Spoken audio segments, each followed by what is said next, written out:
मंडल आयोग के अध्यक्ष बीपी मंडल साहब ने अपने चौथी सिफारिश में स्पष्ट तौर पर कहा है कि हमें यह स्वीकार करना चाहिए कि भारत के अंदर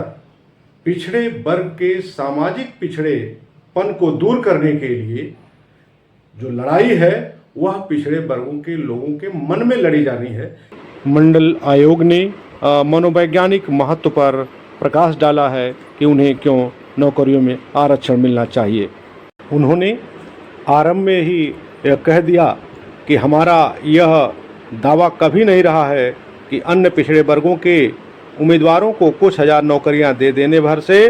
हम भारतीय जनसंख्या के 52% को उन्नत करने में समर्थ हो जाएंगे, लेकिन इससे उनके सामाजिक पिछड़ेपन की भावना को दूर करने में सहायता मिलेगी। वे कहते हैं भारत में सरकारी नौकरियों को हमेशा प्रतिष्ठा और शक्ति के रूप में माना जाता है। वे कहते हैं कि सरकारी सेवाओं में अन्य पिछड़ा वर्गों के प्रतिनिधित्व को बढ़ाकर हम उन्हें इस देश के शासन में शामिल होने का अनुभव कराते हैं। जब कोई पिछड़ा वर्ग का उम्मीदवार एक कलेक्टर या पुलिस अधीक्षक बन जाता है तो उस पद से प्राप्त होने वाले फायदे तो केवल उसके परिवार के सदस्यों तक ही सीमित रहते हैं, लेकिन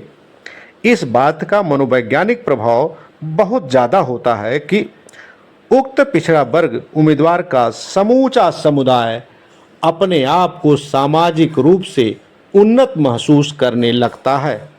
सामान्यतः जब कोई अस्थायी लाभ समुदाय को नहीं मिलते हैं तब यह भावना कि शक्ति के गलियारे में अब उनका